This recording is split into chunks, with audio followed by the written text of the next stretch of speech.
have us recording. Welcome, everybody. I think most of you probably were here for day one. If you were not, we're so glad you're here. And for those that have chosen to return, welcome back.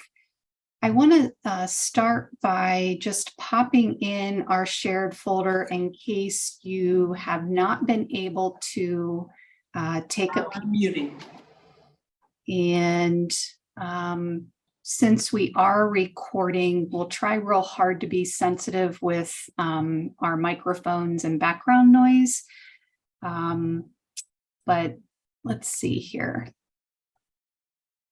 Here is our shared folder. And just to orient everybody, here is our agenda for today. If you need that following today's session, these will be all of our big items that we're going to try to tackle. We know it's a lot of information. And we also know that many of you are just considering the diversity of our group. We'll all bring something a little bit different to our conversations. And we recognize for some of you, you're brand new or vice versa, have many years of experience under your belt. So we try to tailor this to meet everybody's needs, but we have to assume that everybody's new and hearing some of this information for the first time. So for those of you who are veterans, perhaps maybe you could think back to the day when you first started and hearing some of this information. So there's our agenda. And let me move my mouse around here a little bit. See if we can get to other items.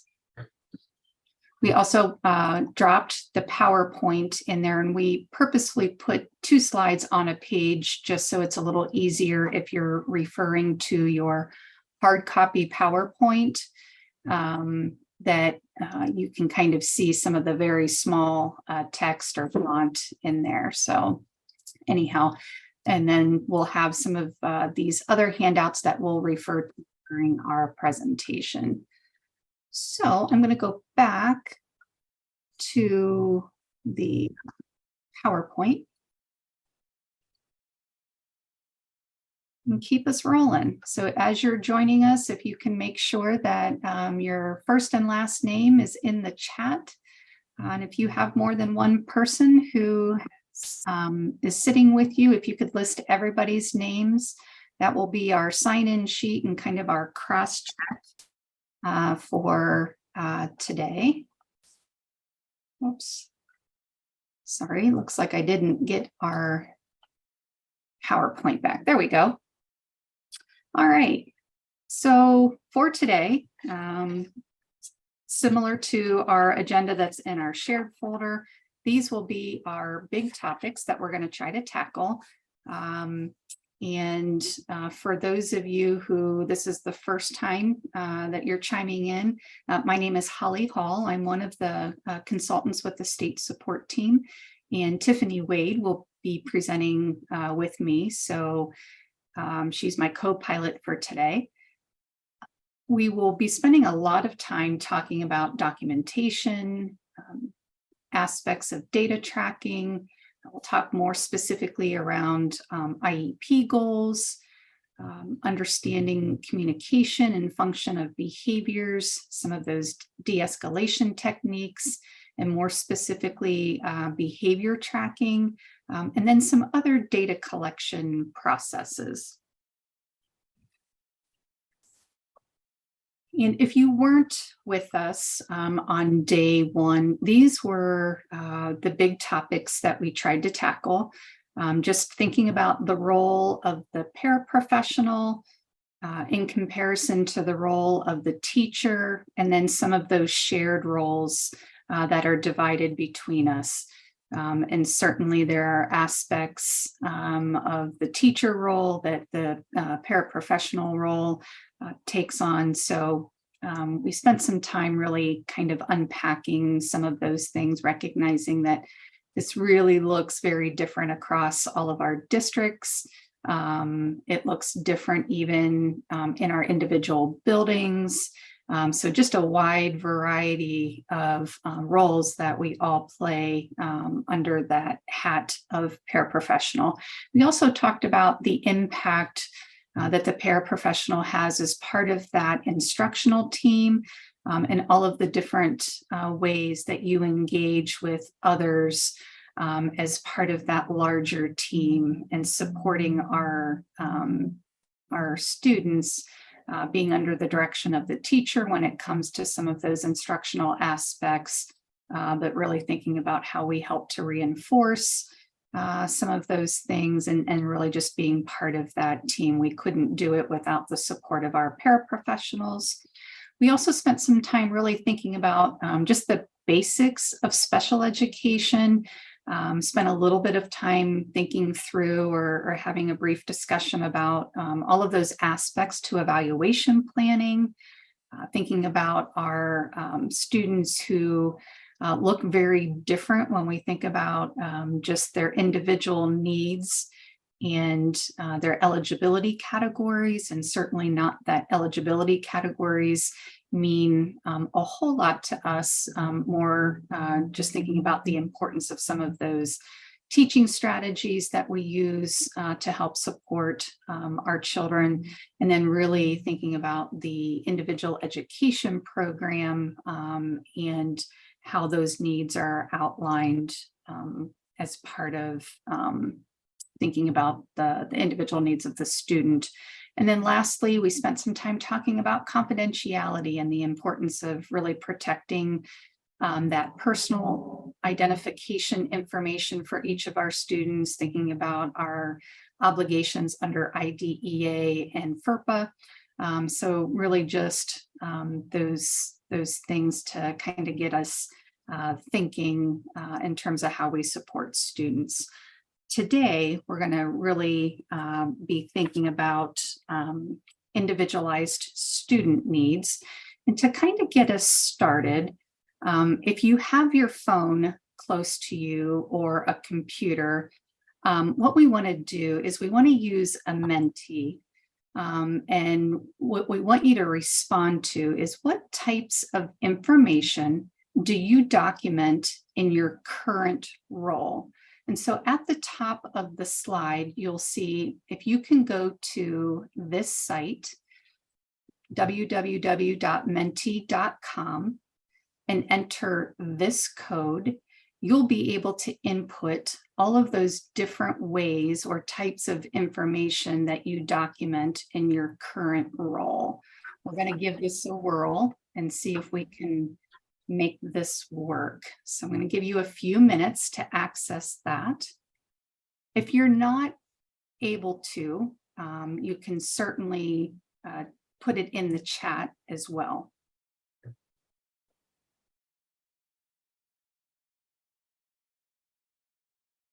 Says site can't be reached, Holly. Oh, no.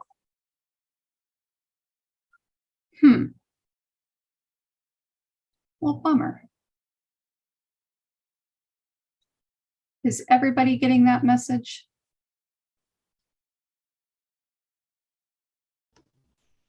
If you can't reach, What's the code? oh, Braylon said it worked for her. Or Mary. The code's at the very top there, Joe. I can't see it. The screen's too small. It's 1386. Hold on a second. Sure. 1386. And then 8420. 8420. Yep. Okay. Okay. Yeah, it's there.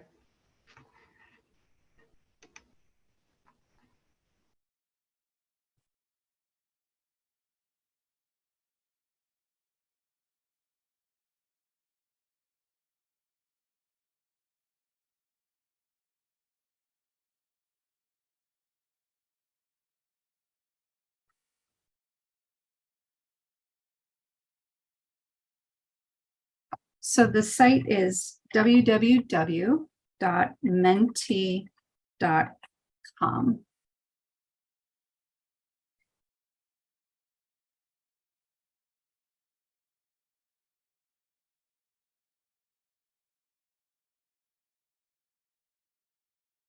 Oh, I see answers coming in. Holly, how do you see the answers? I'm going to show you. Can you see my new screen? Yep. You see them popping in there?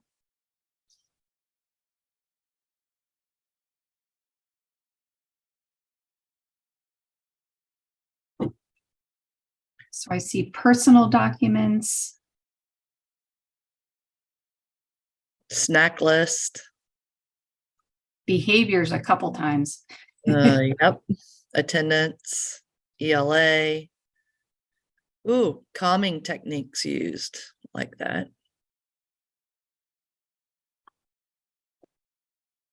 Standards.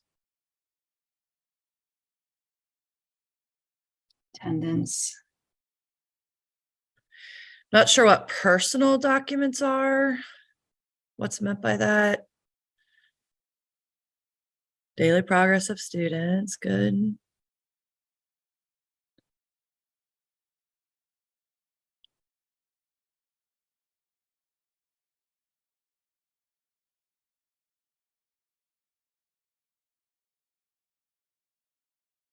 Therapy needs.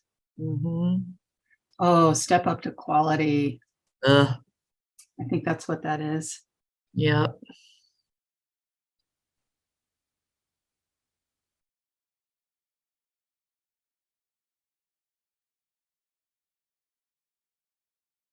Homework. Mhm. Transitions. That's a big one.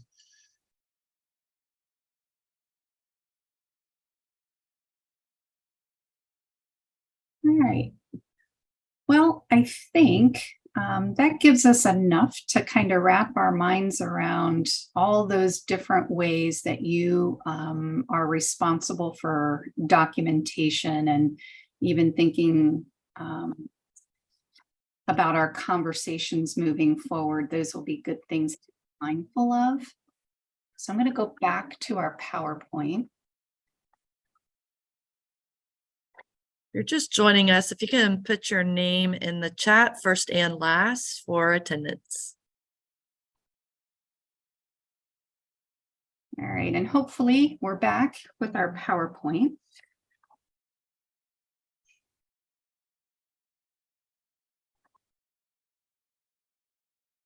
So thinking about how we individualize for students, and thinking about our perhaps individualized ways that we document, these are some of the more formal or big ticket items that we find ourselves maybe providing documentation to support some of these individual plans. But we know that there's aspects of these that you're helping to support. We know that we have students that have healthcare plans. So when we're thinking about outlining all of those healthcare needs for some of our students into one document, that really helps us to manage all of the different needs of our students when they're at school. And typically these are managed by the school nurse in collaboration with, of course, everybody who's interacting with that student, but also with information specifically from the healthcare providers or the student's doctor. So collectively, we're thinking about how are we going to manage the students' healthcare needs while they're with us. So perhaps you are helping to document medication needs, toileting needs, all of those kinds of things to make sure that we're mindful of the student's health. Another aspect that you might be supporting could be through a Section 504 plan. Many of our students have a 504 plan that outlines all of those different supports for our students who have that physical or mental impairment that substantially limits one or more major life activities. That's the language that they use specifically under Section 504.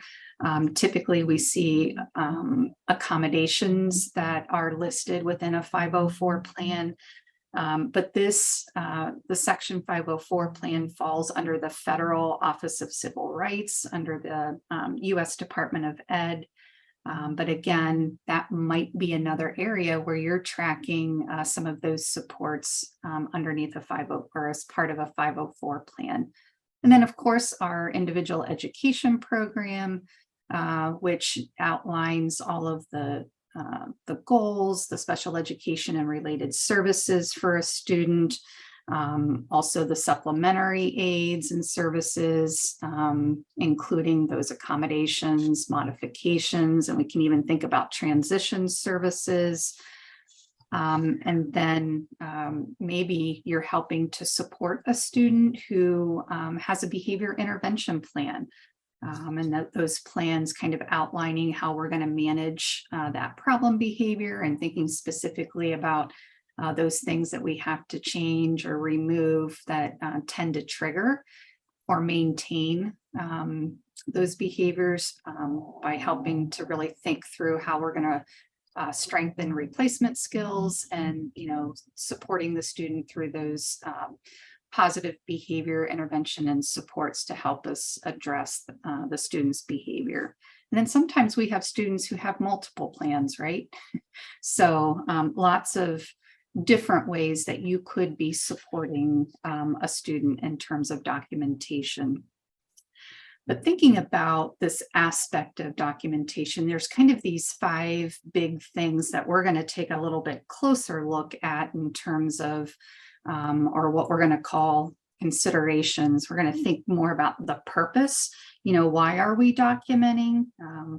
What's the goal of our documentation? We're also going to talk a little bit about being objective through our documentation efforts. What are we going to make sure that we include? We're wanting to make sure it's based on facts, not just opinions or our feelings. So we'll talk a little bit more about that. We'll spend a little bit of time talking about format. What tools are we going to be using to document, or how are we documenting those different things that we need to be tracking for our students or observing. Personal beliefs will be another consideration. What are we bringing to that situation in terms of our documentation efforts? And then lastly, we'll spend a little more time talking about confidentiality and how are we ensuring that we're protecting the information that we're gathering.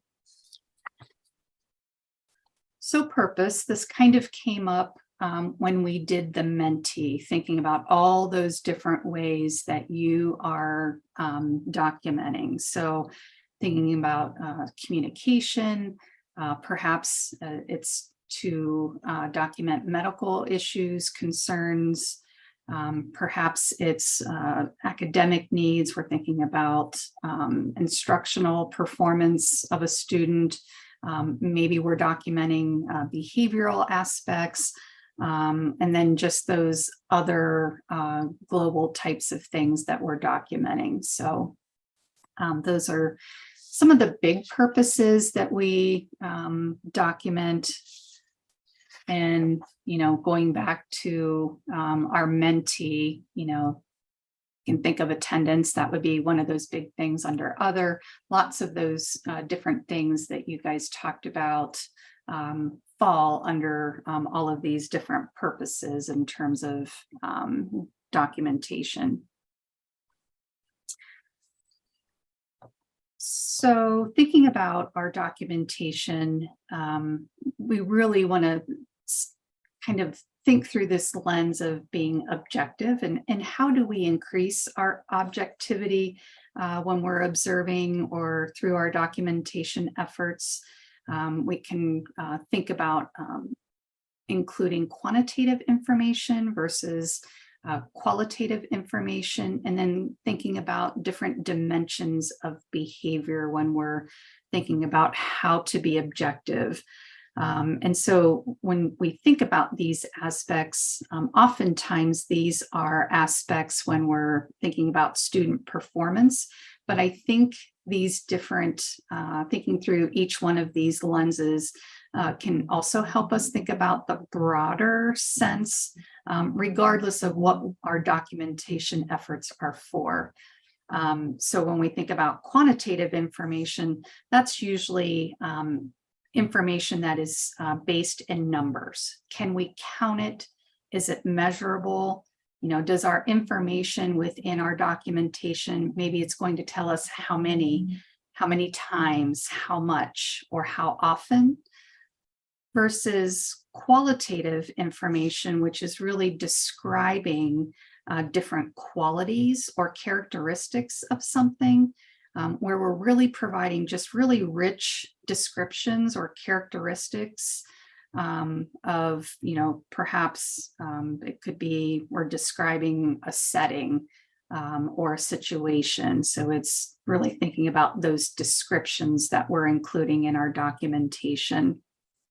But we know if we can include, and I know it goes back to really thinking about what we're documenting, but that quantitative information and qualitative information, when we can use both aspects, it really helps us kind of put color to the picture and really gives us this holistic picture.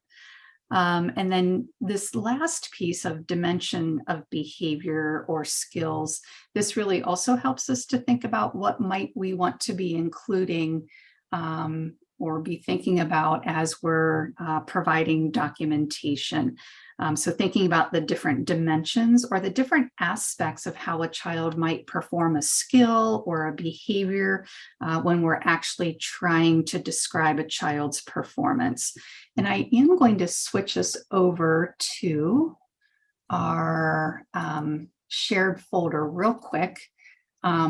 We put this handout in the folder that describes different dimensions of behavior, and then different quantitative and qualitative statements that could be used to describe. And I hope you can see my screen here, and perhaps you were able to kind of take a look at this even prior to our time together today. But this comes from Assessing Young Children in Inclusive Settings, the blended practices approach. And we've used this in different training efforts when we think about just the important role that documentation plays, and specifically trying to really think about objective information. So you'll see, and Tiffany's going to talk a little more too about this during her part, but frequency, accuracy, latency, duration, and endurance kind of being those big dimensions of behaviors or skills. And then when you take a look at the quantitative statements versus qualitative statements, it kind of gives you I guess more of a description of what that might look like in writing. So again, for those of you who are veterans, I'm sure this is an old hat. And for those of you who might be newer and really wanting more support around, you know, documentation, that might be helpful to you. I'm going to go back to our PowerPoint here.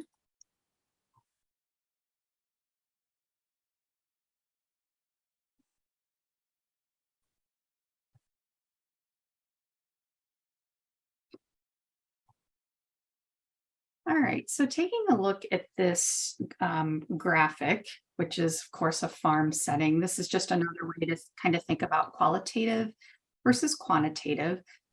You can see the descriptors under qualitative, where if we were there, we could actually probably smell the hay, right? We can see a red and a blue silo. We can, if we were close enough, we might be able to see the peeling paint that's on the barn. Versus quantitative information, there's 4 buildings roughly. It costs $10,000 to run. There's a 24 by 48 foot barn, just to kind of give you some examples. But when you take a look at that photo, are there other examples that you could think of that you could put under qualitative, even though we're not physically there in that setting, that we could use to give more of description or explaining some of the characteristics of this setting? And you can unmute, you can throw it in the chat. And I just put in the chat too, Holly, we had a school just came in. It says Bel Air Aids. If you guys can put your first and last name in the chat so I can take attendance. So Laura says it's a rural area. Awesome. Anybody else? What else could we say that would describe it qualitatively?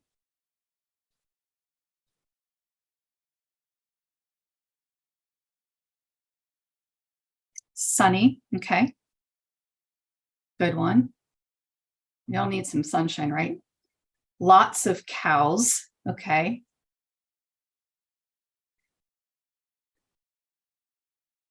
There are animals on the farm, it's grassy. The aroma, right? when we're on a farm. Now let's talk about the quantitative aspects. What things could we say quantitatively about this setting?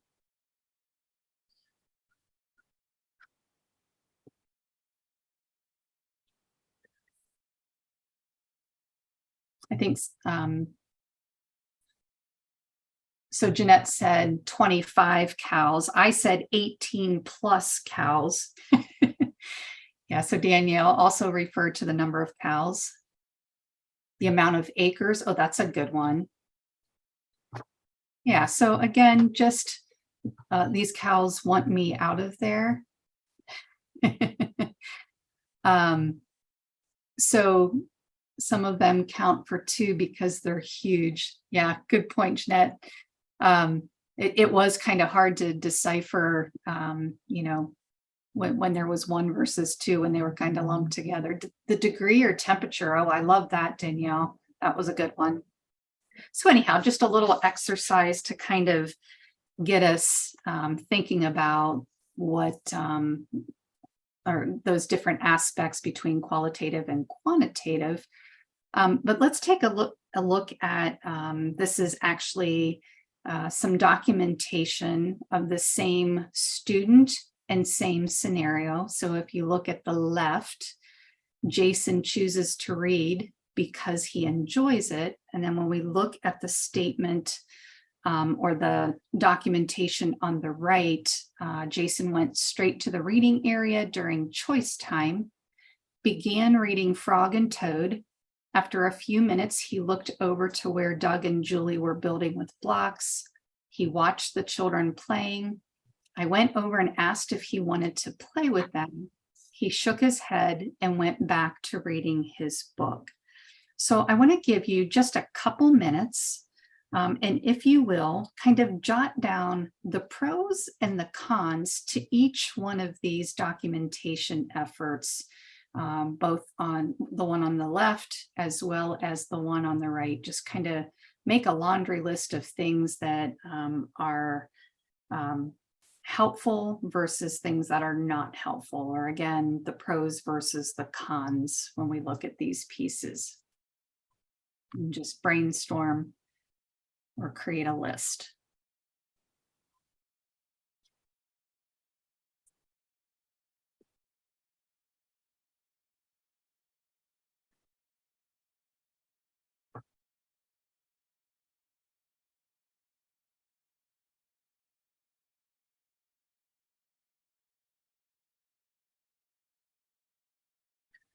Left side, short and to the point. Cons, if someone asks questions later, you won't remember details. That was a good one.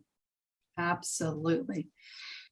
And you can Also left side, that's our perception of what we see. Jason might not enjoy reading. He might just be too timid to go ask the other kids to play. Absolutely, Joe. Good point.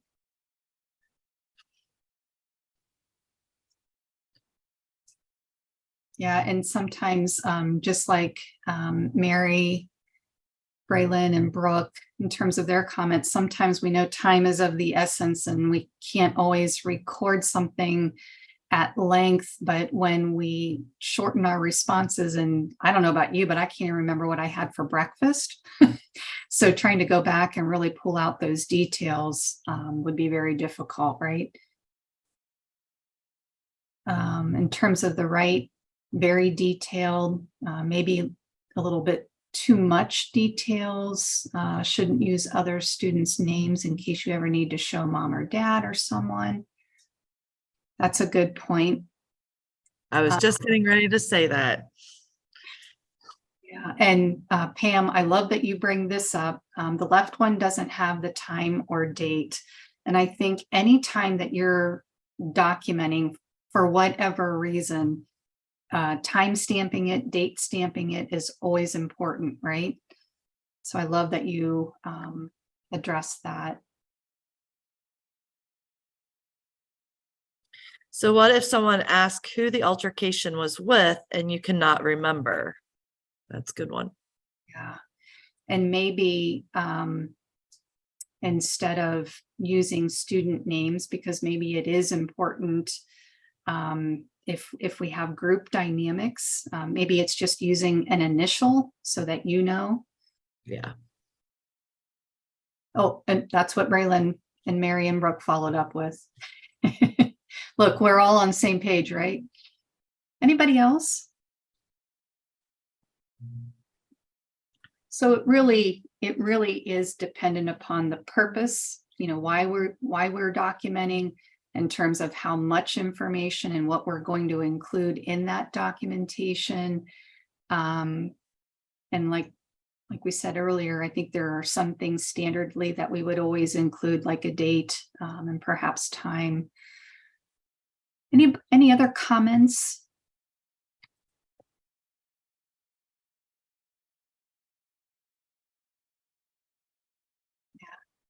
Good point, Jeanette. The initials help with confidentiality in case notes are exposed.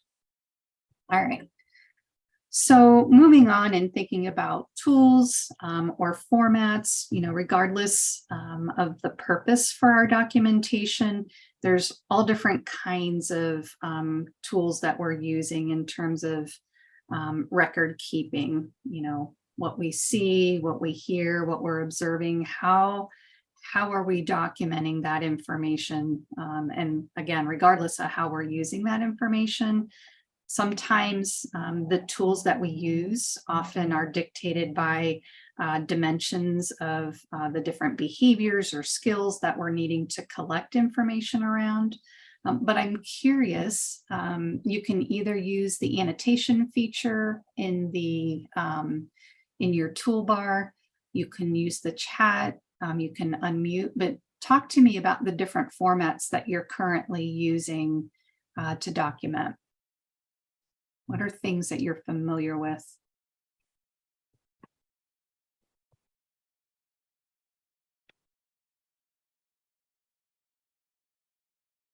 Daily logs, Good one. running records. I probably should have asked a better question. Which one of these things haven't you used, right?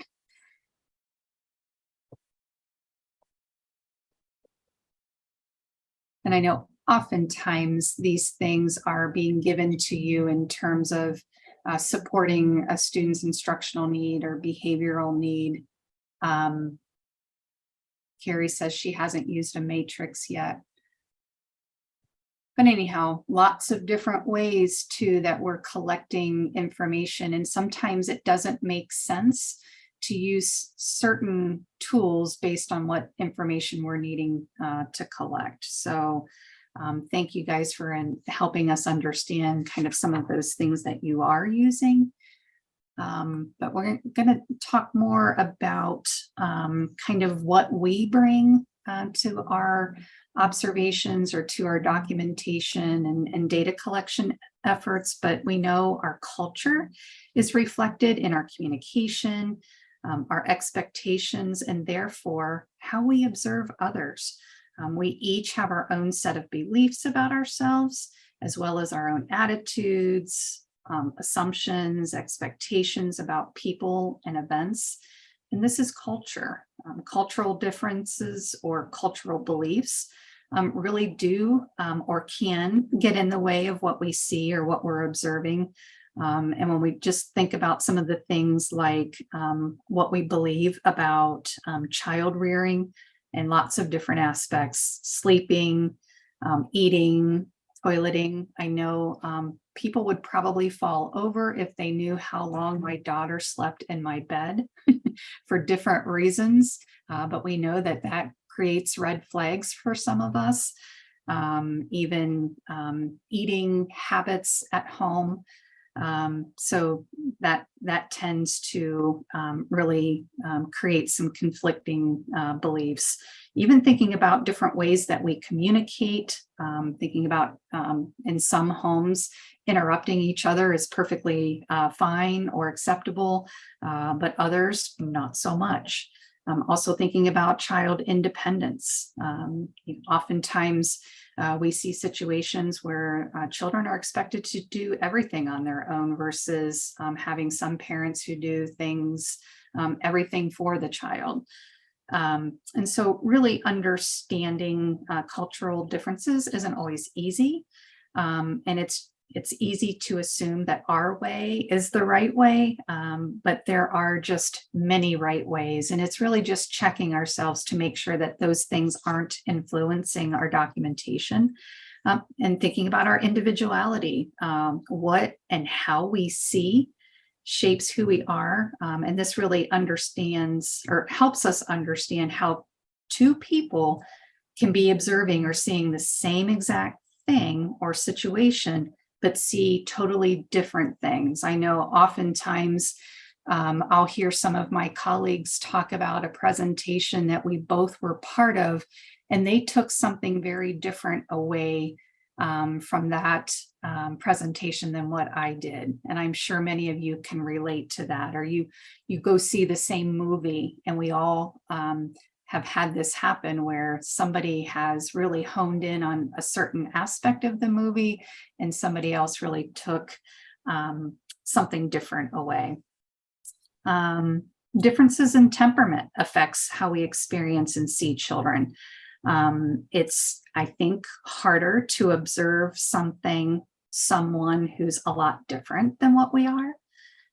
Our interests and our preferences influence how we see things and how we experience things. So, some folks might really focus on the physical aspects of children, their looks. Maybe sometimes we're focused more on their motion or the actions that they're displaying, or maybe it's the sounds and their emotions that we're honed in on. So really thinking about that. Our negative feelings may be impacting how we see children.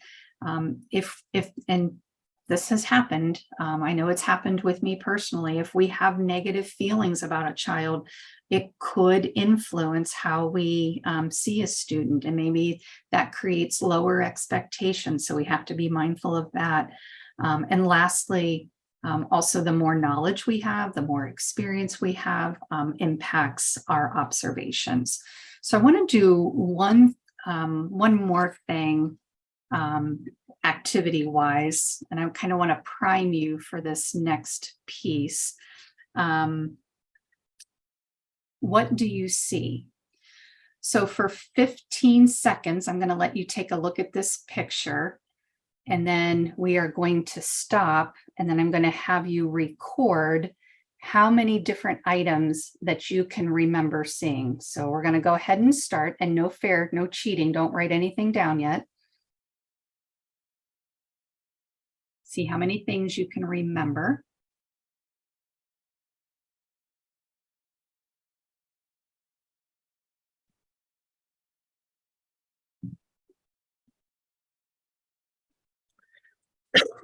All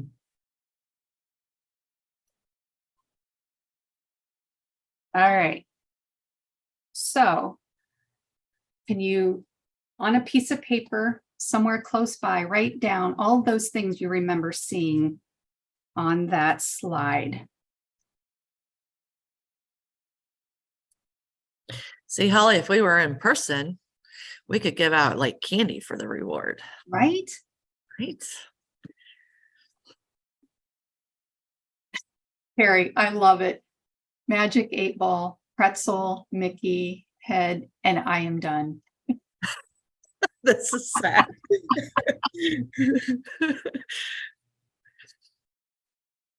And Carrie, it's not even Friday yet. I'm right there with you though. Exactly. Anybody else want to share their list?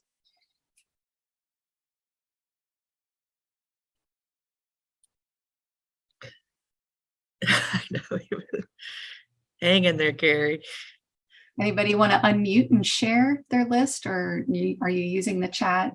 Either way is fine. Okay, I said pretzel, frog, water knob, clothespin, lots of buttons, 2 pool balls, spool thread, spiders, and a pair of shoes. Impressive. Woohoo! I Anybody think else? I'm with Joe. My brain, I couldn't even get that far. I feel you, Joe. Taylor says shoes, Mickey, lock, letter R, letter V, spider. And the Blair aides talked about the pretzel, spider, chain, pool ball, skeleton.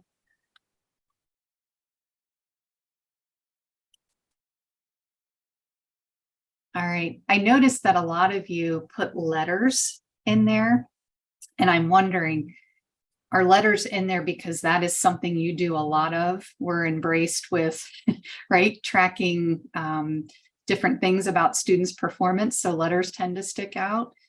And I saw a couple Mickeys. Is that something that is fun to you or something that you're interested in?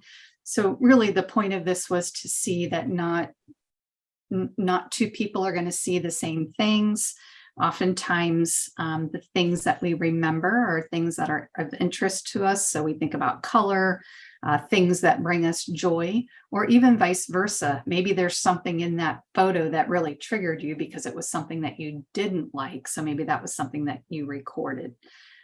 So anyhow, lots of, Carrie says, maybe I'm a retro girl because I chose nostalgic stuff. Okay, awesome. And thanks for Hopewell putting in your answers as well. Yeah. So anyhow, just a different way or an opportunity to kind of show that not two people see the same things or the same aspects. And then this last piece of really thinking about confidentiality.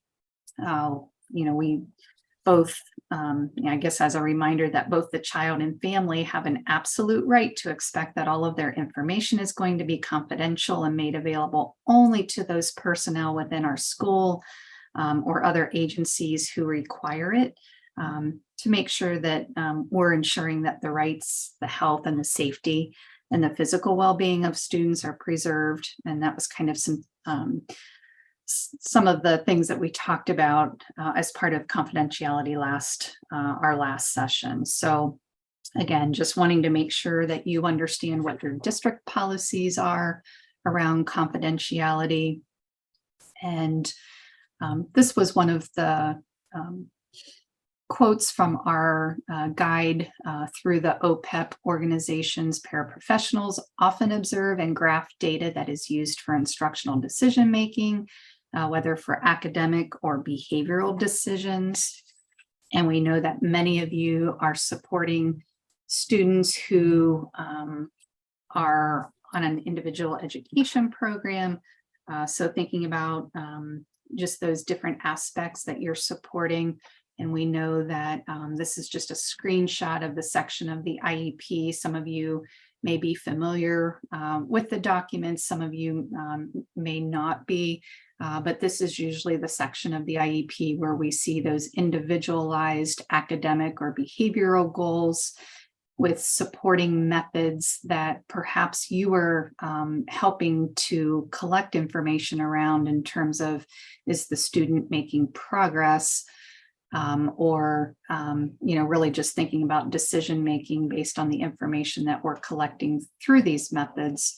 And then section 7 is really outlining those instructional strategies or methods that you're helping to perhaps reinforce under the direction of the teacher.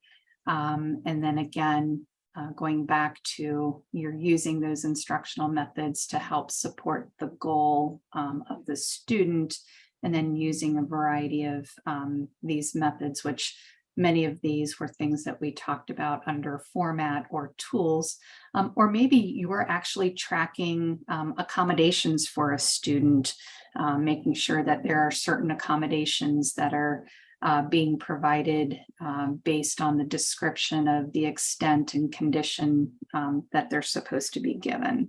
So can't stress enough that data that you're collecting, how important that is when we think about making decisions. You know, is what we're doing working? Do we need to reconvene because the child isn't making progress and we're needing to make adjustments? Or gosh, through our data collection efforts, we can tell the student we need to set some new goals, or we need to rethink or have different expectations for the student. So what you do in terms of data collection is huge. So I'm going to stop here and hand it over to Tiffany. All right.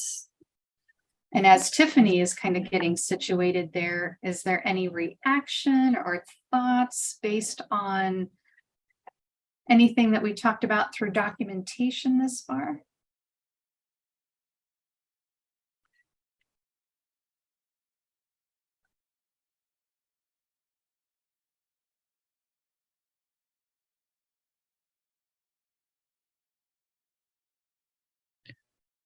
All right, I don't see anything in the chat.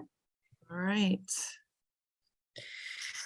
So the next part that we're going to be spending quite a bit of time on today is going to be all things behavior, and kind of walking through different aspects of what that might look like. So at any point, if you have questions, pop it in the chat or just unmute and ask a question, and we'll get started.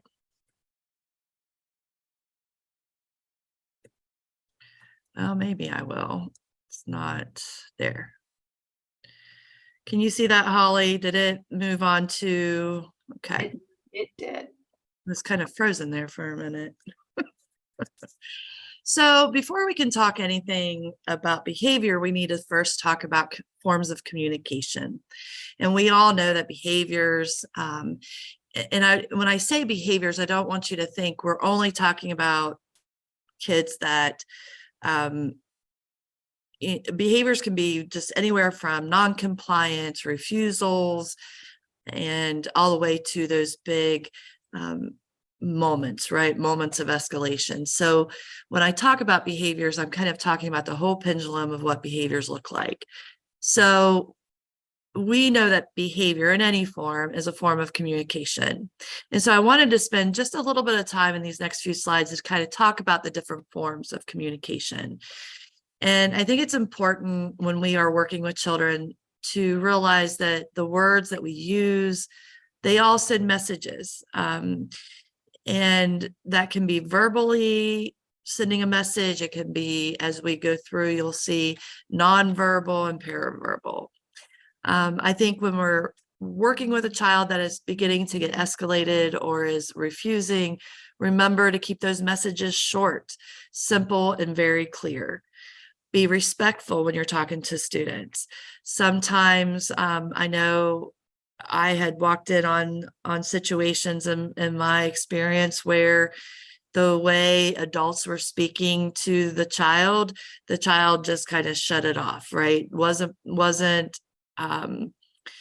plugged in and just shut out what we were asking the child to do. So again, be very aware of your how you're speaking to the student and to remain respectful. We don't like to be talked to disrespectfully, and children are the same way. And make sure that you're really using those positive phrases with our, with students. So an example of that, instead of, you are not supposed to be in this area, you could say something like, you seem lost, how may I help you? And something that simple is amazing. What a difference that simple phrase could make. The next form of communication is that paraverbal. How you say what you say. This includes your tone, your volume, your rhythm of speech.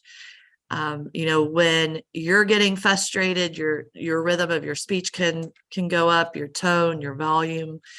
Paraverbal communication relates to the way you're saying things and does not include the words you say. So a lot of that is the student is picking up more on your tone and your rhythm of speech, or how loud or how quiet you are versus exactly what you're saying. So if we want a student to kind of get that message, we need to be aware of the tone, the volume, the rhythm of speech. Make sure you're using those caring and supportive tones. Even at the height of the refusal, make sure you're being, you're caring and supportive in those tones. Keep your volume appropriate to the situation and deliver your message at a rate the person can process. And sometimes our kiddos, when they are getting escalated or in that escalation, it takes them longer to process. And so if any of you or all of you have been through Crisis Prevention Institute or CPI, as part of your required trainings, this will all look very familiar. I love that I love the verbal de-escalation piece of CPI. So wanted to make sure I included that in today's presentation. The last one, and this is huge. Sometimes as adults, we trigger the students without meaning to trigger them. And a lot of times it's in the nonverbal messages we're sending to our students. So the personal space, make sure that you're keeping distance. People don't, I know I don't like somebody being right up into my personal space. So keep that in mind when you're working with a child. If you know you're working with a child that comes from trauma, the last thing you want to do is be in that child's personal space. That alone can be a trigger. So be very mindful of where you're standing and how you're standing. So body language, which is your posture, your gestures, your facial expression, and movement are used to communicate. So you may roll your eyes and not even know you're rolling your eyes, or you may shoot a glance to somebody else in the room and the child's picking up on all those gestures, especially at a height of escalation. They are hypersensitive to the environment around them. Communication through touch, a form of physical contact that expresses feelings or emotions. Again, I would caution you here, some kids do not prefer touch. So know your student and the student that you're working with. And listen with empathy. Try to be non-judgmental, give your undivided attention. Sometimes I've seen this in that the student is actually vocalizing, but the adult working with the student has the phone out, right? And the phone is like this. And so the child instantly thinks, oh, you're texting my mom, or you're texting my teacher, or whatever that might be. And that can also trigger them. A lot of time kids just want to know you're listening to them and you're listening with empathy. And sometimes it's okay just not to talk. I say this 1,000 times. Sometimes just remaining silent and in reflection is not a bad thing. And so the more verbal we are with a student in a crisis at that moment, they're not hearing you and we're only escalating it further. So sometimes it's okay just to not say anything. Any questions there? And of course, we always want to be consistent in anything that we do with students, but especially in communication, we want to be consistent that we listen to understand what the student's saying, allow time to process. Sometimes if we're working with a student in crisis, or even a student maybe that has a slower processing speed, or needs more time to process, allow time for that to happen. And of course, we have to be flexible, right? We're in education. We all have to be flexible. If we're rigid and could not be flexible, again, the students will respond to that. And make sure that you're keeping conversation as private as possible, not in the middle of a busy hallway, calling attention to the student. Again, those simple actions can cause an escalation. And the number one thing, do not get into a power struggle with the student. A lot of times, Holly, I need a lot of time to process this. I like that. Don't get in a power struggle with the student. They're seeking that. Some students seek that power struggle. And so it's hard, especially when you're in the throes of the moment, but don't get into that power struggle. The next thing that I want to talk to you is the function of behaviors. And you may be asking yourself, why do I need to know this? You're going to need to know it because it encompasses everything we know about students and all things behavior. And if ever you're asked to track behavior data, you may be asked, was this attention seeking? Was this escape? Was it tangible, sensory? So these next few slides that I'm going to kind of talk about is going to be what each one of these mean. So the function of the behavior. So the student seeking attention, that means they're wanting to get or obtain something.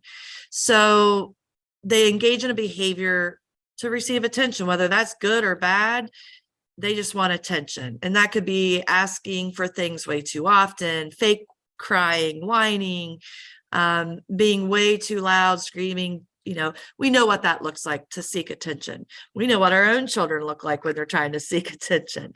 So some of those possible solutions, and here's where I would like some of your input in the chat, if you don't mind, is, you could teach your child new and more appropriate ways to seek attention, either a tap on the shoulder, reinforce the new behaviors, give positive attention many times throughout the day. So we do know that kids that are seeking that attention, if we kind of give it nice and steady throughout the day, they're not as attention seeking. So again, keep that in mind. If you catch them doing something good, they've had a good moment, a good class, make sure to give that positive attention throughout the day.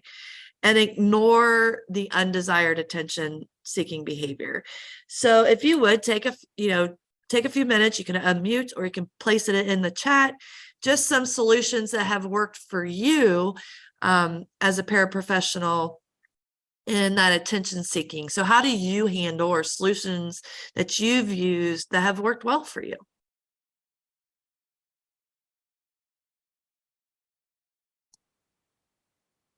Redirection, good.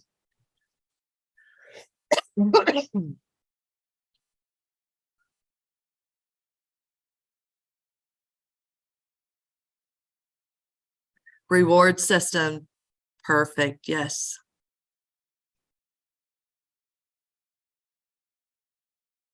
Use your words, I like that.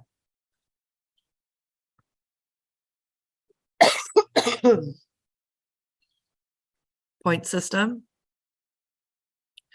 Oh, I love PACs. PAC strategies, thumbs up, thumbs down.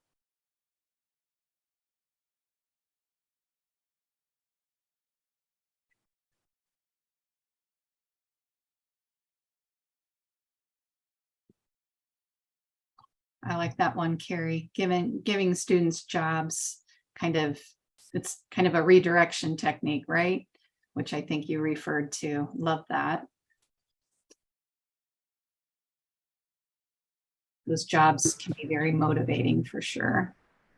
And I think too, one thing that we like doing with the jobs is sometimes heavy work, right? So if you're doing a transition, have them carry a book or carry a box, something that helps them in that transition, but also exerts a little bit of energy. So great input. Thank you. Can I say something? Absolutely. Okay, the student I've been with for like 6 years, and Okay.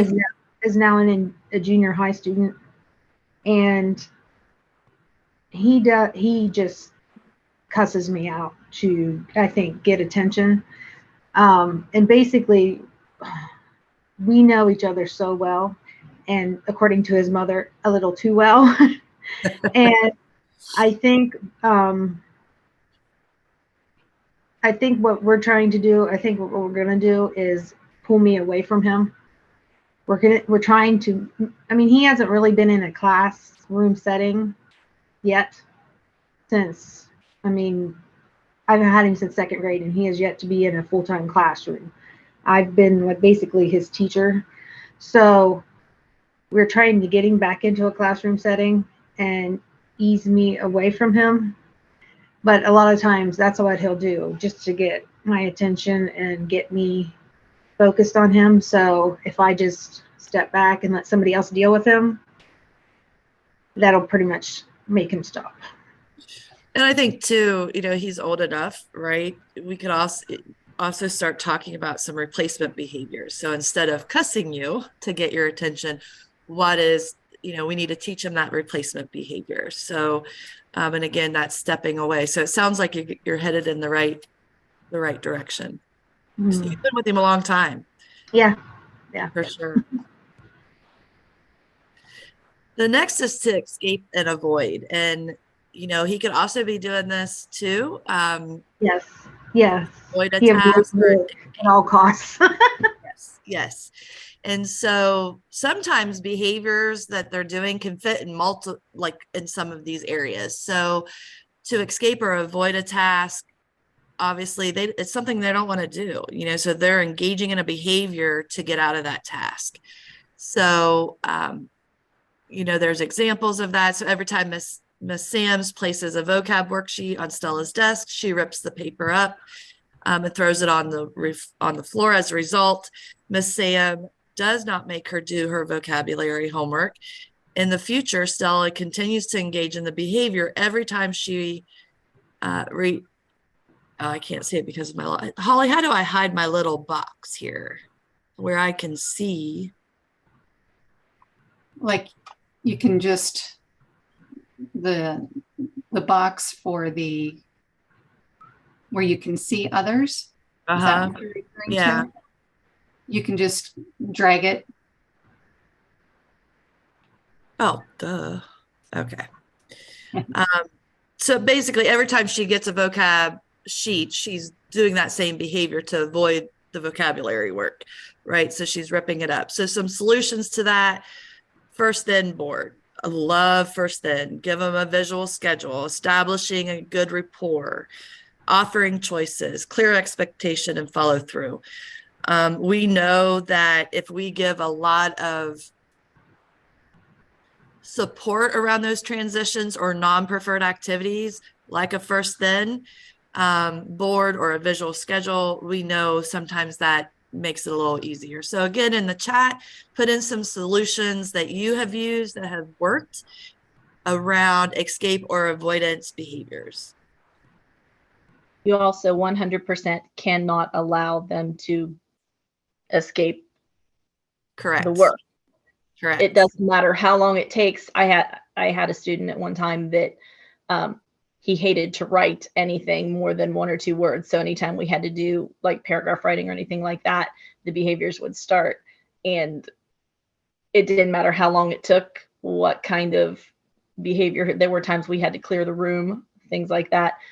He had to do the assignment. And then he had to make up anything that he missed because we were still working on the assignment when the rest of the class had continued on with work.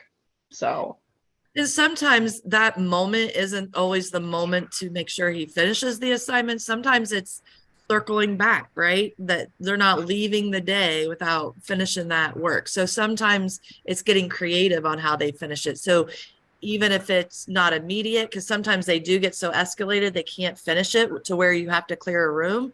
And sometimes it's okay to say, we're going to go back to this on that same day, right? With our behavior specialist, with this particular student, They're all it different. it did not matter. You could circle back, and it was better to work through the behavior and then immediately go back to it, because if you didn't, then he considered that a win. And so And we had every to, kid's different, right? yes, And, yes, and we had to make sure that particular assignment or whatever was complete before he was allowed to move on to anything else, because if he didn't have to finish it, then he considered that a win, and then the behavior escalated even more each time. So we figured that out with him, but it was a tough one. yep. So what are some other strategies thank you for sharing, Joe. What are some other solutions that you guys have worked on? So Joe shared, not letting them escape from that assignment. So what are some other solutions that you have used that has worked? Consistency is the key. Absolutely.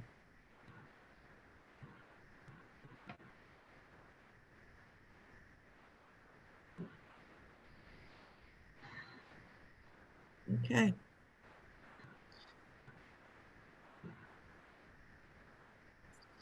So then the last part is function and behavior are those tangibles to get and obtain. This is big on, they want something, right? So they want something an individual maybe has. And so I gave you an example of Joey. And so I'm not going to necessarily read this one to you. You can see it, but basically it's playtime. Joey wants the toy and another child has, and so begins hitting, and the child drops the toy and Joey takes it. So again, reinforcing that he wanted that tangible. So in the chat, why don't you put down some solutions that you have used in regards to tangibles when a child is going after something? What's some strategies you have used that has worked?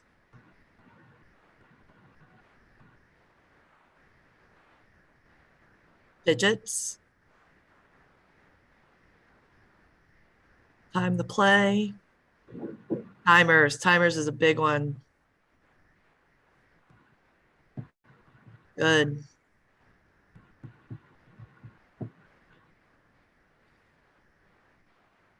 And when we're working with little ones too, I think it's important that we have to teach them how to request, right? So sometimes they don't have that skill, so we have to teach it to them.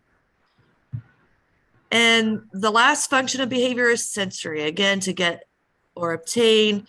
Talking about the example here is just kind of talking about in this scenario where Christopher likes to engage in that hand flapping in absence of any specific antecedent or consequence. This provides like instant sensory stimulation. So again, here's where I talked about maybe doing like a replacement behavior. Physical exercise sometimes will help. What are some other ones that you guys have done when they're sensory seeking, when there's, I just gave you one example, but we all can think of different sensory situations with our students when they're seeking that. What are some strategies you use? Space to run. Sometimes they need to move. Timers are to offer something similar.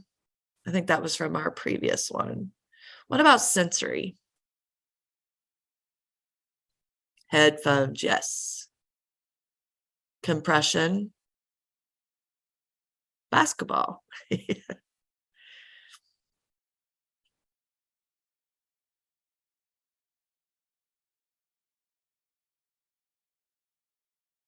Sensory swing, yes, I like that. Sensory room too, if you're lucky to have either a sensory room or a space in your room for a sensory release. Again, you can also use that visual schedule again. So they sometimes when they need that sensory release, we can't wait for the schedule, right? But depending on what skill you're teaching, it is something that you build into their schedule as well. Sometimes it's not, they're going to need sensory breaks that are not in the schedule, right? That just happen and they need them. So weighted vest, I would say with the weighted vest to always make sure that goes through your occupational therapist, just for safety on the weight of the vest. Fidget sensory room, or walk it out. How many times do we walk it out with our kids? Good. So this next part, again, if you have been trained in CPI, this is going to look very familiar. So we've talked about communication. We've talked about different forms of the function of behaviors. Now we're going to kind of talk about that verbal escalation and what that looks like. And so in CPI, they really look at a continuum of a verbal escalation, starting with that refusal or non-compliance. And we know with refusals, you need to set limits. And we've talked a little bit already about some good strategies that work. And so, make sure, we kind of are catching those early cues of it. And sometimes before the big release, they're giving off cues throughout the continuum, right? So non-compliance, you want to set limits. Then they move from that to questioning. So they're seeking information, or, so if they're seeking information, just give them a rational response. Again, keeping emotion out of it, or they'll question you in a challenging way. So downplay the challenge and just stick to the topic. And again, set limits. Then you have tension reduction. And so decrease the physical and emotional energy. By the time we get to the questioning part, they're amped. They're starting to get kind of fired up. And so we want to somehow figure out a way to reduce that tension that is building. And, that needs to happen through kind of that therapeutic rapport, caring, understanding statements, non-judgmental, intimidation. That's another thing that we'll see where individuals are verbally or non-verbally threatening the staff. And if the tension reduction doesn't help, we're still trying to work on it, but then they kind of slide into this intimidation piece. Take all threats seriously and seek assistance.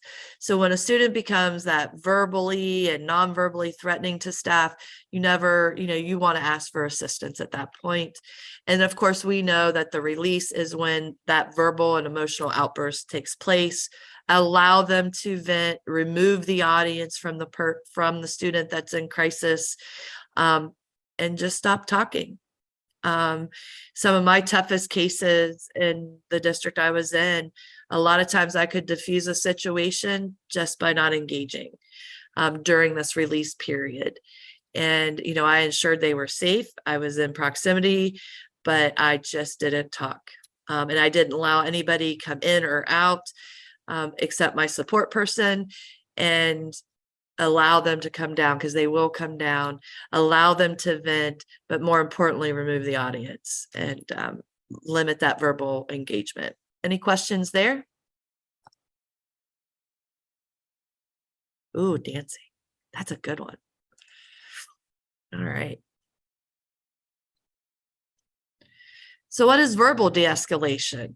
And it's an intervention that we use with people who are at risk for aggression. It is basically using a calm language along with other communication techniques to diffuse, redirect, or de-escalate a conflicting situation. And so I've got a little video here I'd want to share.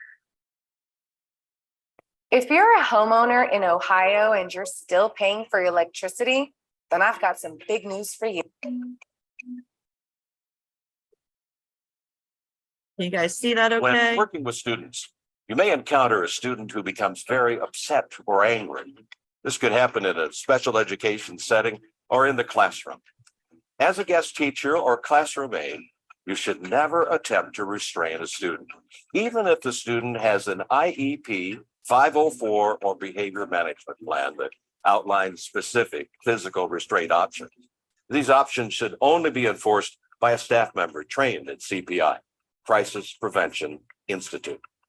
So what are your options as a guest teacher or classroom aide in this situation? De-escalate the situation as quickly as possible. But in order to effectively de-escalate the situation, you must keep in mind these two very important concepts. Number one, you cannot reason with an enraged person. Rather, you must try to reduce the level of anger so that a conversation becomes possible. Number two, de-escalation techniques are abnormal. Typically, when we're scared, our reaction is to fight, flight, or freeze. If you want to de-escalate a situation, you cannot do any of these.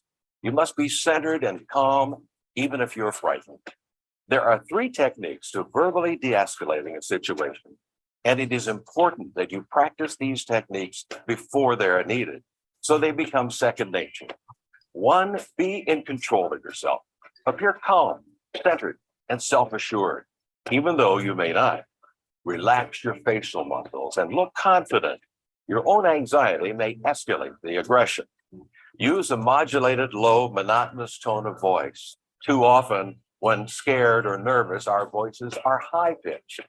Do not be defensive to any insults or comments directed at you, and be respectful when firmly setting limits or calling for assistance. Believe it or not, the agitated student is very sensitive to feeling shamed or disrespected. Number 2, the physical stance.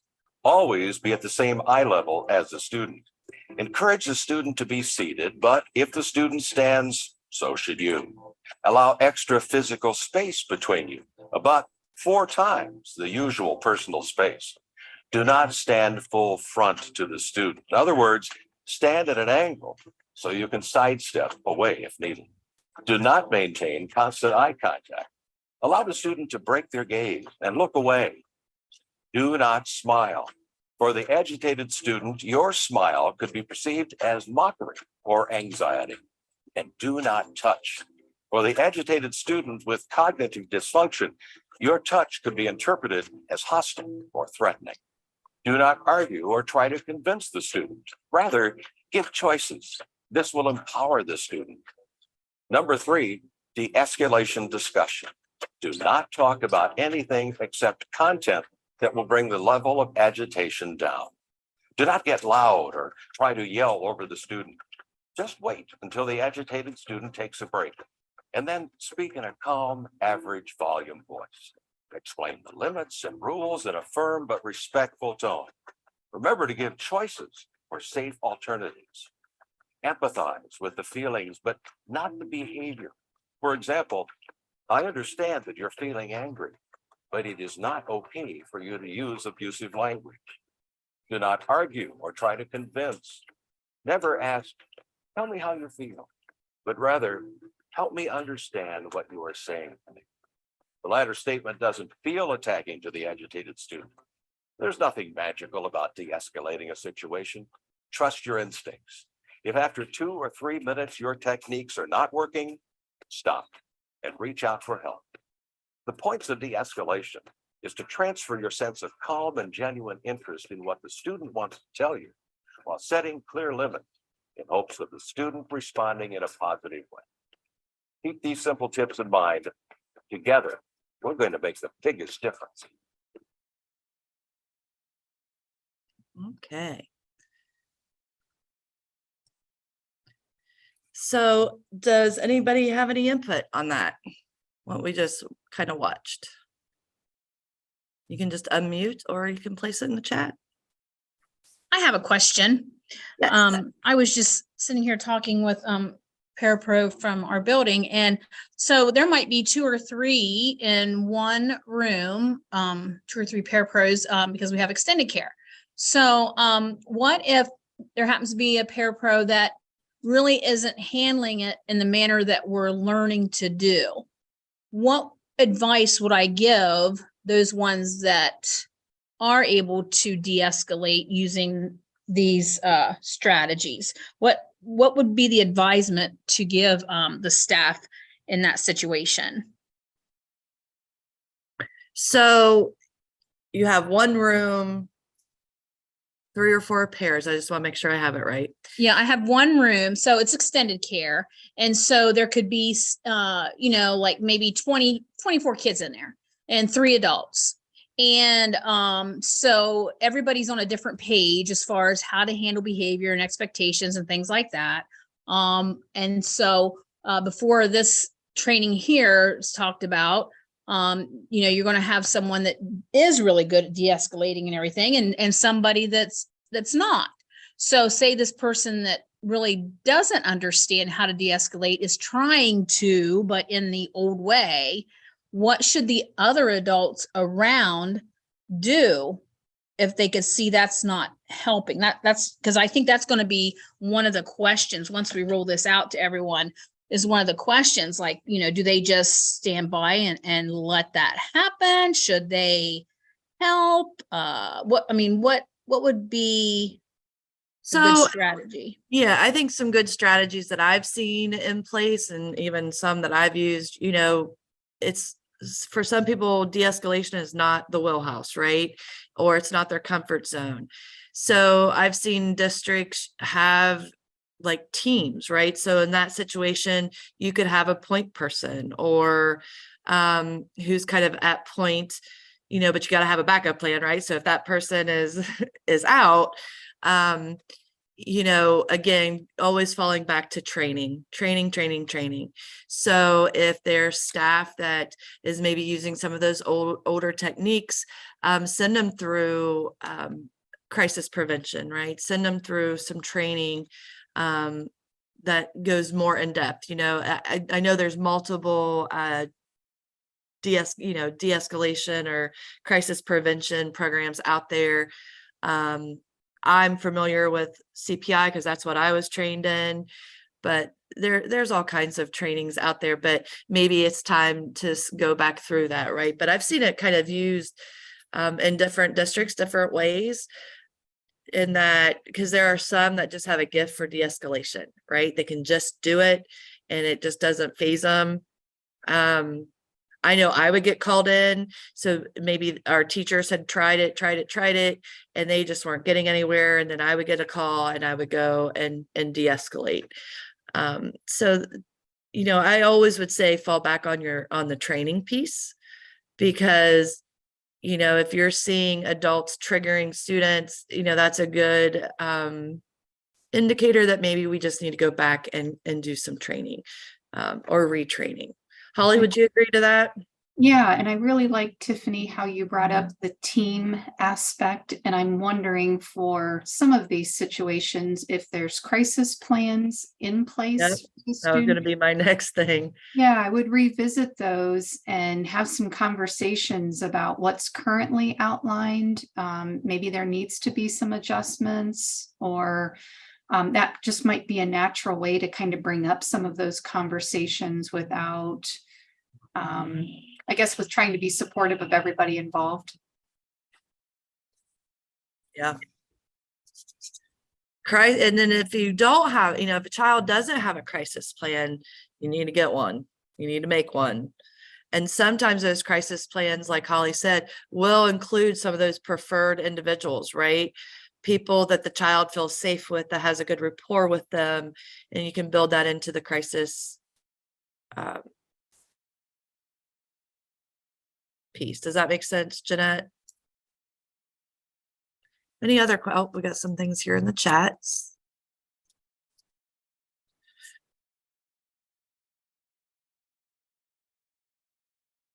Mentor when possible, that's good.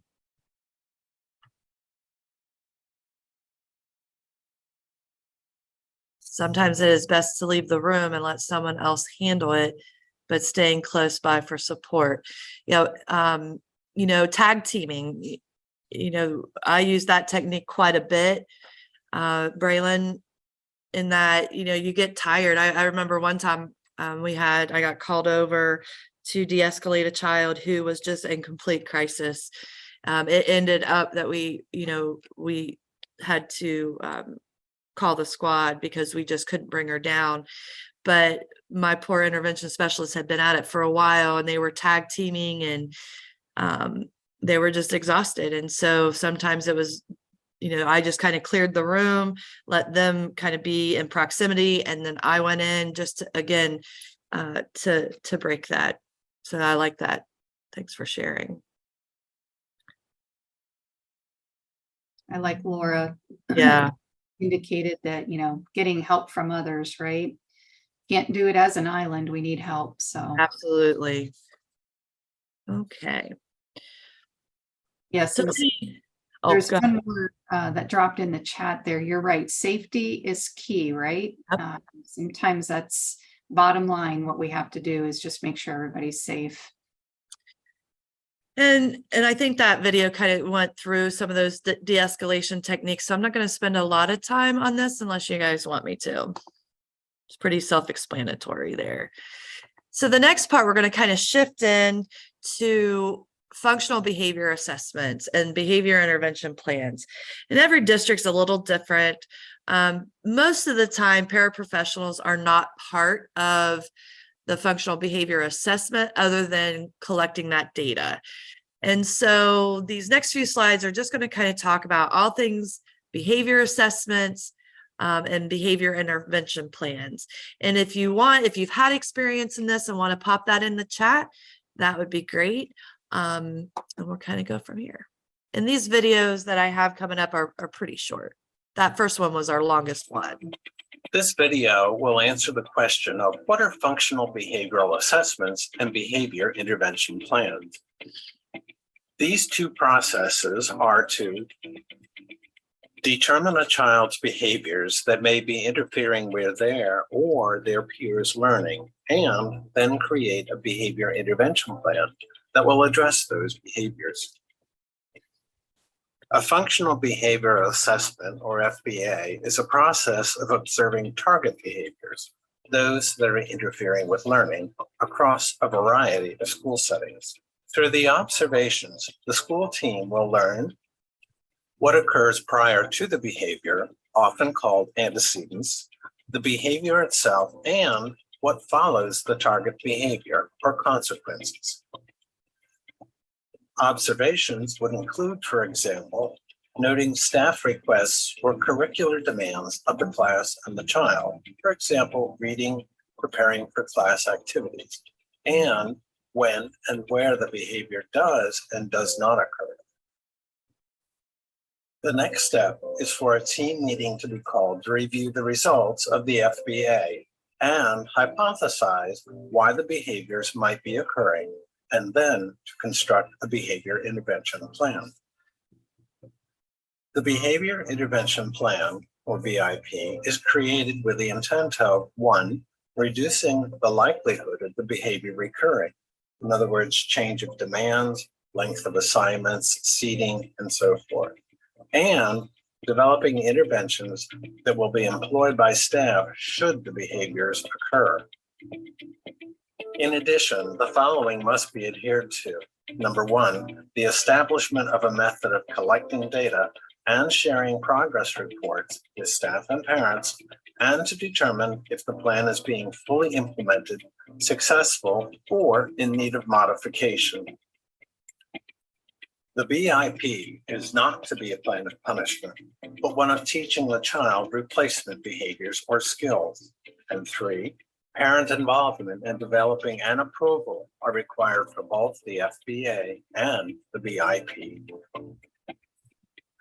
Lastly, under subsection 300.530 E and F of the regulations of IDEA, a manifestation determination must occur within 10 days of any decision to change the child's placement because of a violation of a code of student conduct. This may include the reviewing of an existing FBA or the conducting of an FBA. For more information, please visit my website or email me directly.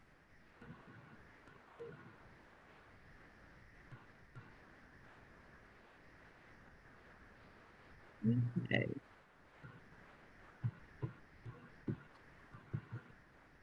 So on the talking about the FBA, like I said, you would have to put in input and collect data.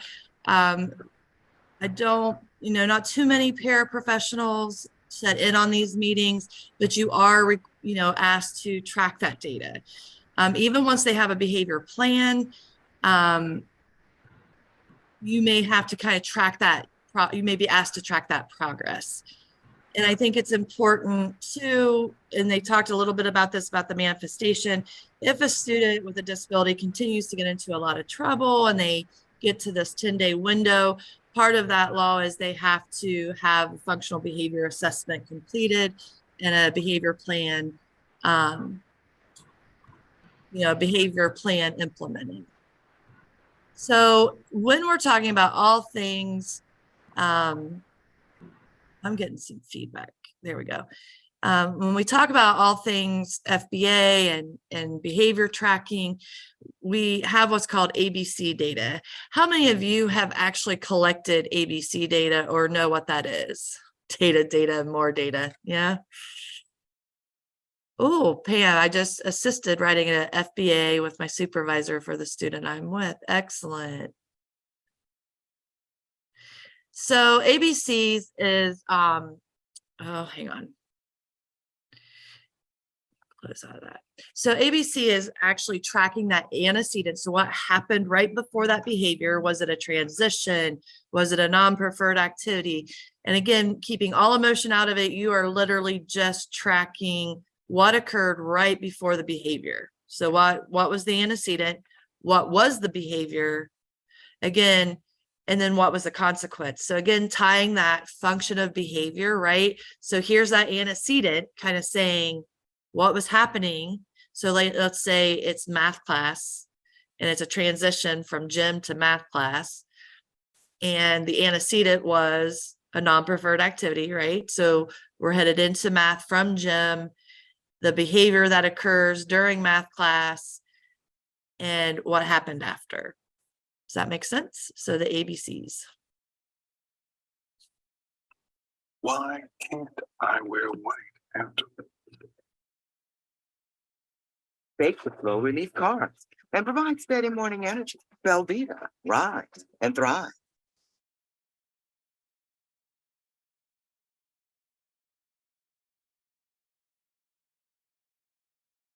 Hi, I'm Sasha from the Autism Helper. And in this episode of the mini video training series, we're going to talk about what is ABC data and why do you need to take it. So you might have heard this phrase ABC data talked about in the special ed or ABA world. Lots of acronyms thrown at you here. So ABC data stands for the antecedent, the behavior, and the consequence. So the antecedent is looking at what happens before the behavior, and the consequence looks at what happens after the behavior. And when we take this type of data, we start looking at what things are happening in the environment before a problem behavior occurs and after a problem behavior occurs. The goal of this data is to figure out why the problem behavior is happening. Remember, all behavior is communication. So we want to figure out what this behavior is communicating in order to know how to intervene. We don't know what strategies are best for this type of behavior if we don't know what the function is. The function is another way to say the why of the behavior.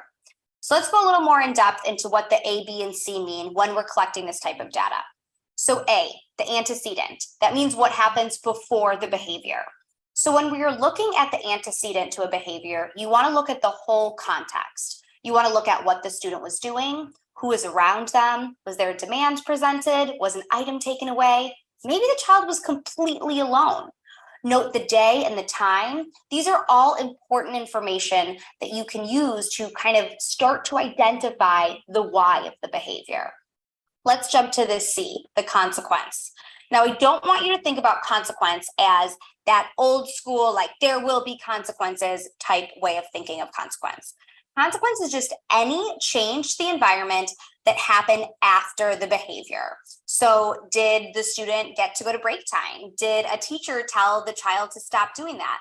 Actually, maybe there was no change to the environment. Maybe nothing changed and people just left the child alone. So you want to note that in the consequence. It can be a planned consequence, like a child is given a timeout, or an unplanned consequence, like all of his friends laughed with him. So really think about everything that could change within the scope of that consequence, what's happening right after the behavior when you're noting that in your ABC data. So why do we need to take ABC data? I actually already answered this question because I wanted you to keep listening. So I said this in the start of the video. We take ABC data because it's going to help us figure out why the problem behavior is happening. Once we figure out why a problem behavior is happening and what it's communicating, then we'll know the best strategies to pick from. If you skip this step and you jump right to strategies or right to interventions, you might be picking a strategy or an intervention that's actually making this behavior worse. Does that scare you? It should, because you shouldn't skip this step. This is essential at a function-based intervention. So we're figuring out the why of the behavior before we're jumping to this intervention. So I hope you enjoyed this episode of the mini video training series. Please follow us on YouTube or come over to our website to check out the rest of them.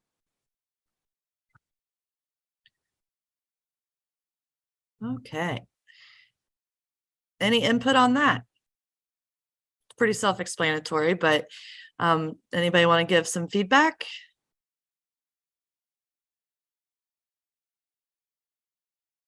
Okay. So this is kind of that pendulum that we were talking about with the antecedent and the behavior and then the consequence.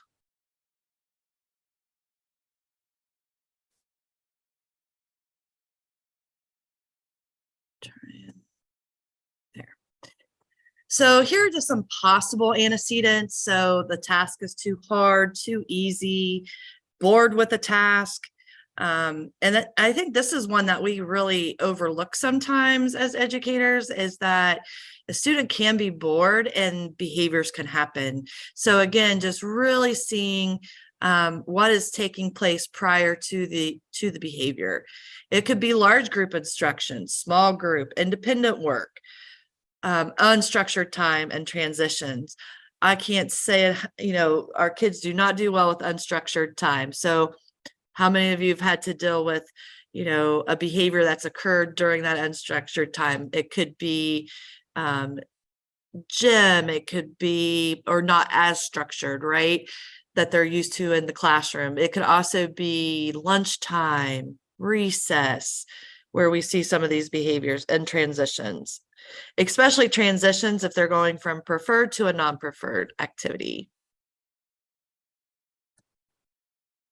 And this is kind of what one just data sample could look like. So here's your date and time, what happened before the behavior, there's that antecedent, the behavior and the consequence.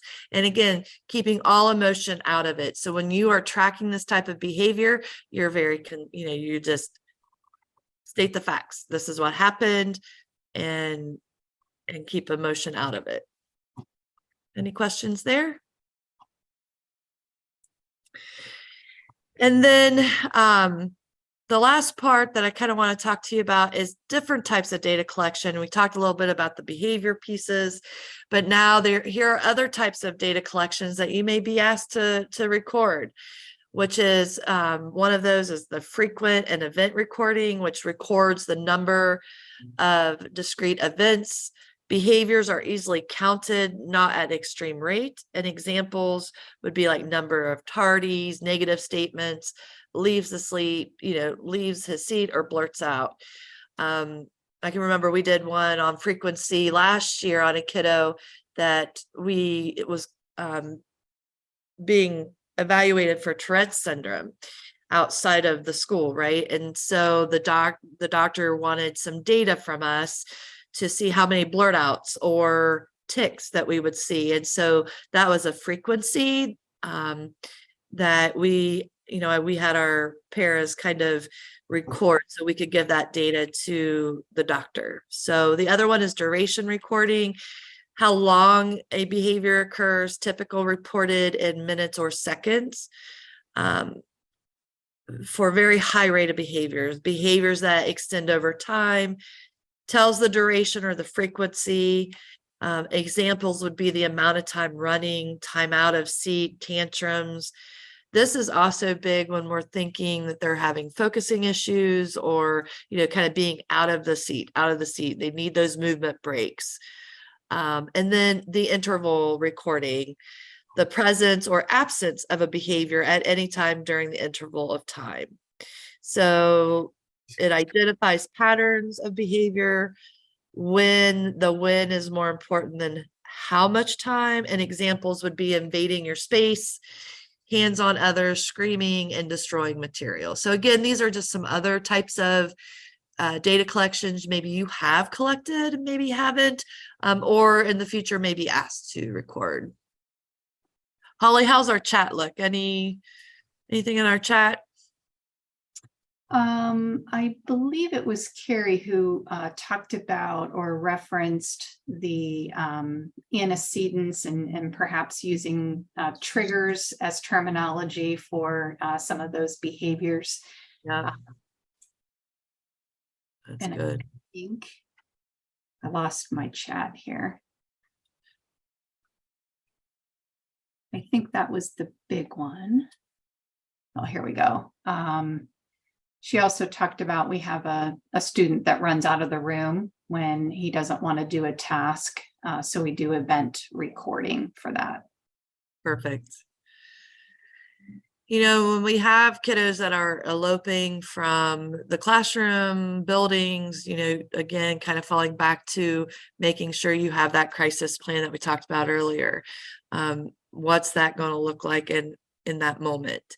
And that ensures safety for sure. Other data collection processes, you know, you can be asked through interviews, determine, you know, we know that we can get a lot of good stuff from interviews, checklists and questionnaires, and record reviews. So this just kind of touches on what some of those are. So interviews determine the concerns or perspectives about the student and begin identifying the events associated with the problem behavior. I would learn more information by just conducting interviews or conversations with the teacher or the para with some of these aspects, like events and what led up to it. So don't ever discredit the interview process. Checklist, I'm a big checklist and questionnaire kind of girl, but it does highlight those areas and ratings related to social skills and problem behaviors. So many times behaviors can be also due to a lack of social skills or delayed in their social skills. So always in our functional behavior assessments, I would include checklist to our whoever worked with the child, from paras to teachers to special classes, right? So music, art, just how are they socially? And so this checklist, because I want to make sure we are covering all of our bases, right? And not missing a key point, and that is social. Where are they delayed in that social development? And records review provides information about possible setting events, social skills, issues related to the quality of life, and the academic strengths and problems. So again, these may be some other processes that you're asked to record. Anybody wants to give us some input there? Quiet. I think I've bored them to tears, Holly. I think that's the last of mine. Oh no, I got one more slide, don't I? All right. And so at the end of it, when we're talking about all things behavior plan development, and this would be something you would maybe required to report data on or progress on. But again, antecedents, interventions should be centered around potential strategies or methods to address three areas: the antecedents, which we want to, you know, prevent. So preventing a problem behavior and supporting desired behavior. Behavior, we need to teach it. Teach a replacement behavior that gets results more quickly or easily to make the problem behavior inefficient. And then consequence. Do not allow the negative behavior to pay off for the student and reward appropriate behavior. And I think it's important to know too that a behavior plan is very fluid, right? It's very fluid. And so what works for a while. I always say it's like a toolbox, and we have to kind of keep going back to the toolbox where interventions may work for a while, or one or two particular interventions work, and then all of a sudden it just stops working. Then we got to pull out another intervention. So we're always kind of going back to that drawing board when it comes to behavior plans.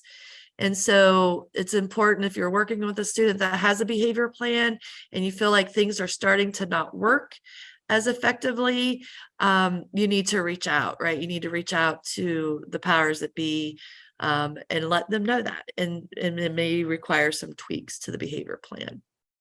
Or it could just be the child's having a bad day or a bad week, which we see that too. So, well, Holly, I think I have bored them to tears at this point because I'm getting like zero feedback. So I'm going to stop sharing and we'll wrap us up. Okay, so I'm going to share my screen. Guys hanging in there okay with us? So I'm curious, when we think about documentation, when we think about the different forms, the different aspects to documentation and the more individualized plans, were there things in here that you feel like, gosh, wish we would have talked more about a particular aspect? Laura says, not bored, just a lot of information. It is a lot. It is a lot. I feel you there.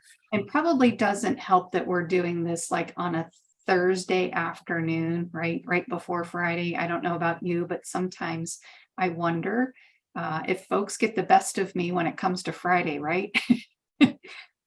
So, all right. Thanks, Jeanette.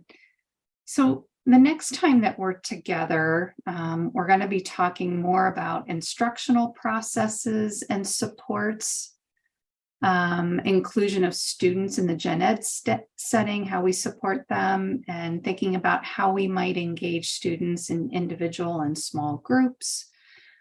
So that will be kind of our focus for the next time that we're together. I did want to point out, I'm going to do a new share. And if there's something that you guys would like to know more about, like this is what we're kind of going to focus on our next session. But if there is something, oh yeah, I forgot. Sorry, Holly. I forgot I put that in the participants folder. Plop it in the chat if there's something that you would like Holly and I to touch on. We have 2 more sessions with you, so feel free to put any ideas or things you might be wanting to know into the chat.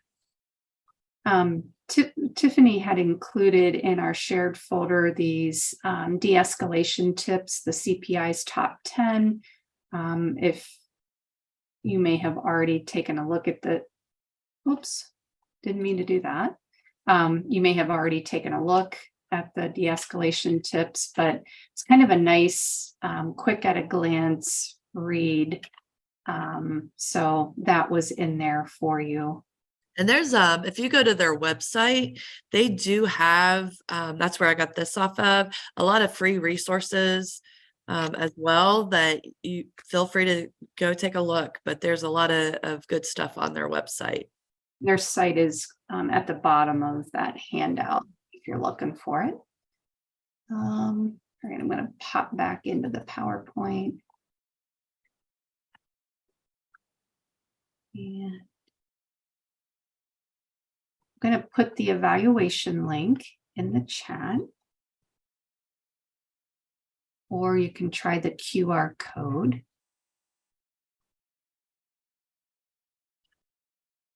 Carrie, I hear ya. I do better in person too.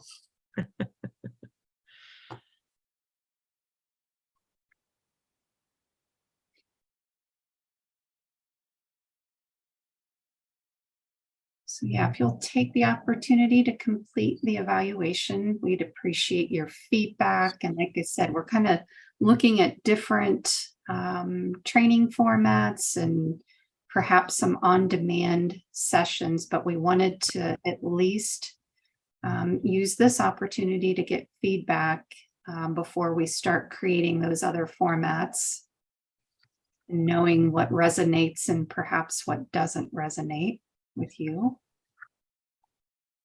And for those of you who have colleagues that maybe haven't gotten to participate, we are sending the links with all of the materials and the PowerPoint. And within the PowerPoint, separate from the PowerPoint that you have in the shared folder right now, talking points and like the activities, kind of how we moved through these sessions, are embedded in the PowerPoint. So regardless if anybody registered or not, that information goes back out to all of our special ed directors as well as our preschool supervisors, so that they can continue to use that information in the manner that they see fit. It just takes a little bit of time for us to record the Zoom or convert the Zoom recordings into a YouTube video. Otherwise, if we just relied on the Zoom recordings, we only have those for X amount of time. So we want these to be accessible for, if you have upcoming PD days, those types of things. So next is coming the link to the certificate.